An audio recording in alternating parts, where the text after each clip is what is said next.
Apartheid, literally meaning a state of being apart, plagued South Africa for much of the latter half of the 20th century. Although apartheid was not officially instituted until 1948, a long history of colonialism and historical confrontation between Dutch Afrikaners, English, Africans, and a variety of immigrants, including Indians and the Cape Malay, created a dynamic backdrop for draconian racial policy. It wasn't until the 1960s that the Grand Apartheid was instituted, creating a web of laws that mandated complete racial segregation and permitted the removal of black and colored people from areas designated as white only. It was in this context that District 6, a colored and black neighborhood in Cape Town, was disassembled. Cape Town's District 6 was a historically black community formed originally as a repository for freed slaves and tradesmen. Conditions in the neighborhood were neglected, and basic infrastructure was entirely inadequate. In the district, entire families often lived in small rooms, and overpopulation was endemic. A mythology of pestilence and crime in District 6 grew amongst the white population in the Cape. Though undoubtedly impoverished, the area was home to a vibrant community of working-class people. Unfortunately, the diversity in the area stood in stark contrast to the apartheid regime's prohibition of interracial interaction. Under the partial guise of public safety and sanitation, the Afrikaner-dominated National Party declared District 6 to be a white group area in 1966. At extreme cost, slum clearance commenced, displacing some 60,000 individuals from prime real estate in sight of Cape Town Harbor. The bulk of District 6 residents were moved to the Cape Flats, the dumping ground of apartheid, on the outskirts of the city. Ultimately, however, provision of alternative housing was insufficient. More than 24,000 individuals were placed on a waiting list. The evacuation and demolition of District 6 uprooted and separated families. It signaled the death of a once thriving community.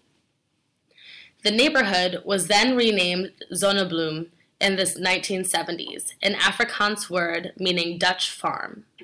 The area was to become a white suburb, but development stalled and the area remained largely vacant.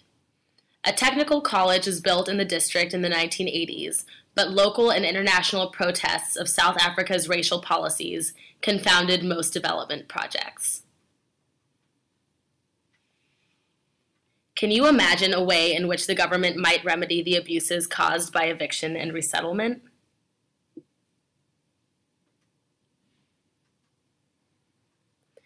After the African National Congress came into power, signaling the official demise of apartheid, Nelson Mandela signed the Restitution of Land Rights Act of 1994 into law.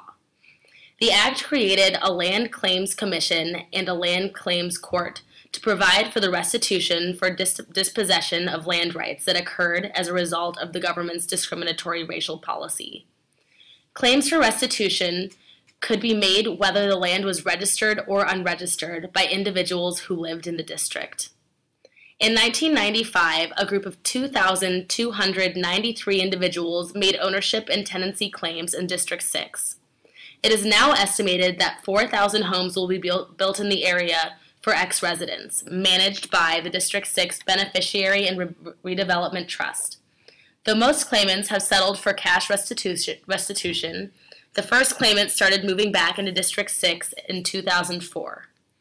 The ambitious plan to develop and repopulate the area is a bold attempt to rekindle a broken community. Upon receiving keys to his new house, one evictee said that he was finally at peace and that this allows him to forget about the past and to think about the future. It is not obvious, however, whether this will be enough or whether restitution is too little and too late. Since the restitution project started, there has been a backlog of claims.